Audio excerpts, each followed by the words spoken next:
Muito bem, nós hoje vamos fazer a reflexão, desse Evangelho segundo Marcos, que é o Evangelho do 13º domingo do tempo ordinário. Bom, só antes de começar a fazer a reflexão, vou abrir um pouquinho aqui mais o leque, para dar uma pequena catequese bem rápida, tá? Porque isso vai nos ajudar depois a descobrir a mensagem que Marcos quer transmitir. A igreja, divide a sua liturgia em tempos fortes e o tempo ordinário, que é o tempo que nós estamos lendo agora.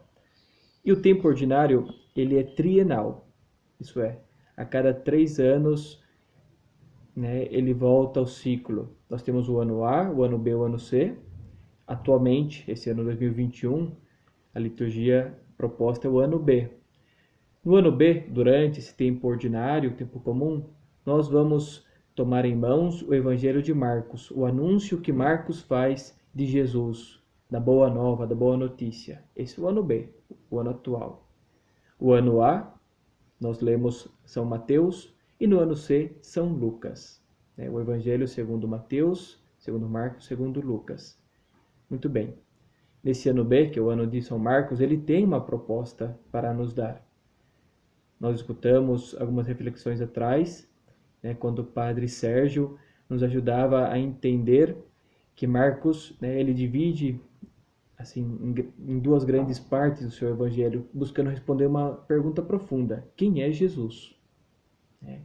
E é dividido em duas grandes partes. Bom, nós temos que ter isso em mente quando lemos todo o evangelho de Marcos e também quando lemos essas partes, como agora, essas perícopes, que são divididas assim nos domingos. Nós não lemos de corrido de uma vez só. Não, vamos lendo paulatinamente, domingo a domingo, pouco a pouco, esses capítulos, vamos avançando. Nós continuamos no capítulo 5, nesse 13º.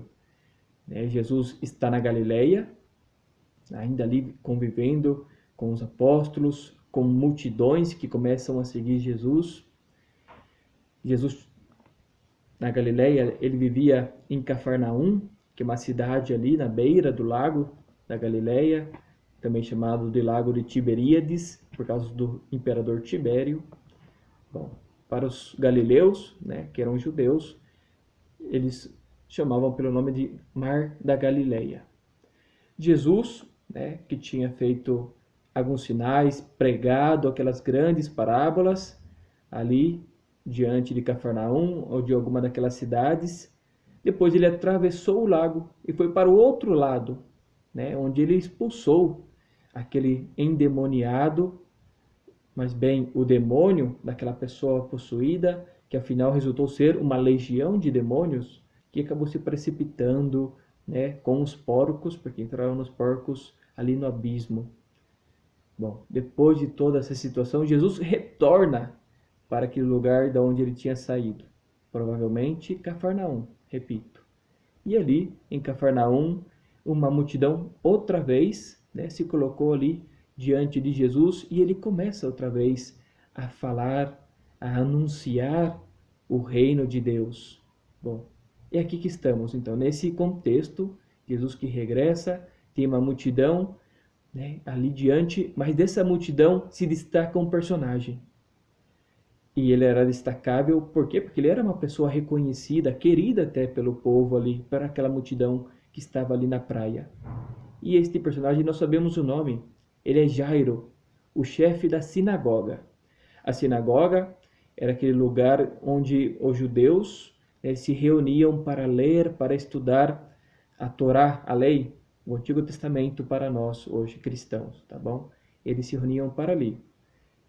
Não era o lugar principal de culto, tá bom? Não podemos fazer uma comparação de sinagoga com igrejas, não é a mesma coisa, tá? Por exemplo, nós, nas nossas missas, na nossa igreja, temos a presença de Deus real. Para o povo, ali na época de Jesus, o lugar real da presença de Deus não eram as sinagogas. As sinagogas eram mais bem como uma escola dominical, tá bom? Era o templo em Jerusalém, o lugar, o único lugar da presença de Deus. Tá? E ali dentro do templo havia um lugar específico onde Deus se encontrava e até se manifestava. Bom, não é o discurso para hoje. Hoje importa saber que esse personagem Jairo, ele se aproxima de Jesus e faz uma reverência diante de Jesus, se coloca ali, se prostra e faz um pedido muito profundo. Mestre, a minha filha está muito doente. Ele reconhece, né, que em Jesus ele pode ter alguém capaz de afastar uma doença da sua filha, que está muito doente, está a ponto de morrer. E sabendo disso, que antes que ela morra, Jesus tem um poder. E pede que Jesus coloque as mãos, imponha as mãos. Eu falei de Marcos no início, porque Marcos, ele, dos evangelistas, é o que mais usa os gestos, ele é o mais concreto nas ações de Jesus, especifica mais, como esse fato de impor as mãos, tá? Para que ela seja curada. Então, são gestos que Marcos escreve. E esse Jairo, ele suplica a Jesus que vá fazer esse gesto sobre a sua filha. Ele demonstra fé em Jesus. Bom, e Jesus diz que vai. E colocando-se em caminho para ir até a casa desse tal Jairo, a multidão estava ali em torno de Jesus, querendo todos tocar em Jesus, todos estar próximo dele. Mas de repente, uma mulher que levava 12 anos já com uma doença, com uma hemorragia, toca em Jesus. Por quê? Porque ela tinha fé. E ela pensava no seu coração, meu Deus, eu sei que desse homem aqui, desse Jesus, que eu ouvi falar, ela não conhecia Jesus, não tinha visto ele ainda. Tinha ouvido falar de Jesus. Mas eu sei, porque meu coração me diz, isso é a fé, né? Meu coração me diz que ele tem um poder que nenhum médico até agora teve. Ela tinha ido com muitos médicos e só piorava da sua hemorragia. Mas eu sei, dizia em seu coração, que se eu tocar pelo menos uma parte da sua roupa, isso me poderá curar. E ela faz isso. Ela vem por detrás com medo, tímida, né? Com medo porque não só de Jesus, medo da multidão. Aquela doença dela, na cultura dos judeus então, ela era proibida de estar em público. Toda doença que envolvia sangue tornava a pessoa impura na mentalidade ali do povo judeu. Então ela não podia estar ali em público, ela tinha que estar reservada, se cuidando, nunca no meio de uma multidão. Mas bom, ela, cheia da coragem que traz a fé, se aproxima por detrás de Jesus e toca o seu manto. E para surpresa dela não, porque ela tinha certeza da fé, que se ela tocasse aquele manto ficaria curada. E quem se surpreende é o próprio Jesus. Porque ele se dá conta que saiu uma força, como ele diz, né? O evangelista diz que saiu uma força de Jesus e ele se deu conta, então ele para. De repente ele estava caminhando em direção à casa de Jairo, com uma multidão comprimindo ele ali, ele para e pergunta, para a surpresa de todos, quem que me tocou? Imagine só, estava todo mundo tocando Jesus. E os apóstolos mesmos falaram, mas Senhor, todo mundo te está tocando? Como assim pergunta quem me tocou? Bom, aquela pobre mulher que já não estava mais doente, porque depois que tocou Jesus ficou curada. Bom, ela timidamente, amedrontada, diz, porque ela reconheceu que aquela pergunta era para ela. Ela sabia que era para ela. E ela diz, fui eu, Senhor. Então Jesus olha ela com muito amor e diz, minha filha, você foi curada pela tua fé. É a tua fé que te curou. Não foi o meu manto. Não foi eu mesmo. Eu não fiz nada. Foi a tua fé, minha filha. Vá em paz.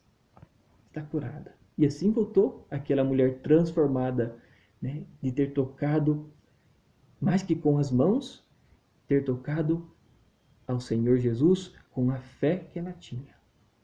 Bom, ela voltou transformada. E Jesus continuou o caminho até chegar à casa do Jairo. E chegando lá, as pessoas anunciam, a menina está morta.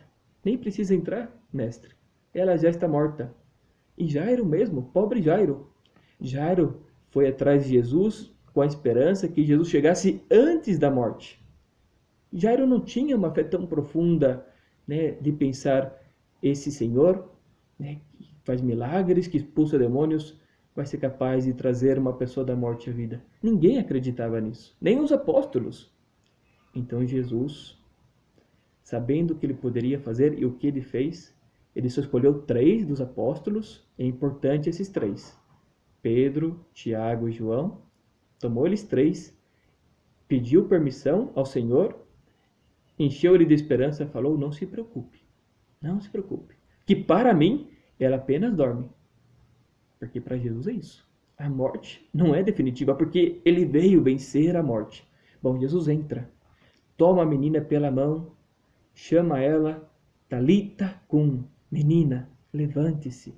E pegando ela pelas mãos, lembra que Marcos é detalhista, pega ela nas mãos, levanta ela daquela cama de morte e ela de pé se coloca viva, prestativa outra vez. E olha só que curioso. Jesus então diz para a família que isso fique aqui, que ninguém saiba de nada. E pela fé daquele Jairo, aquela menina está de pé e foi curada.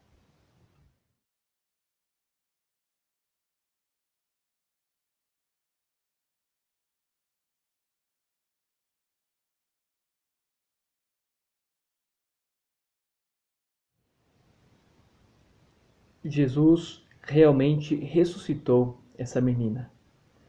Nós temos que lembrar que no Evangelho de João, Jesus ressuscitou a Lázaro. E ele seguiu uma mesma estratégia aqui com a Talita, né, a menina. Ele esperou, realmente esperou que ela falecesse porque ele queria mostrar o poder dele para aquelas pessoas que estavam ali em volta dele. Ele esperou, ele quis dar um ensinamento maior. É claro que curar uma doença é algo muito grande, mas levantar, tirar uma pessoa da morte para a vida, era muito maior a mensagem. E é por isso que Jesus até se deixou tocar e roubar o tempo de Jesus ali pela mulher durante o caminho, aquela que tinha a hemorragia. Mas por que escolher, né, para manifestar essa ressurreição, esse milagre, 3 apóstolos? E por que esses 3 apóstolos?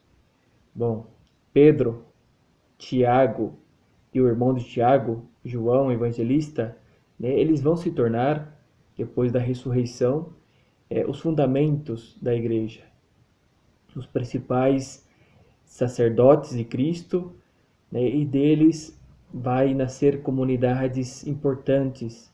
Então, claro, Jesus já tinha em mente tudo isso. E como que foi preparando esses apóstolos? Eles tiveram um contato maior, é verdade, com Jesus. E não foi só nesse momento, vamos ir vendo depois nos evangelhos como esses 3, em outros momentos também. Jesus vai tomar só eles 3, entre os 12, vai escolher somente esses 3 para manifestar-se claramente a sua divindade a eles.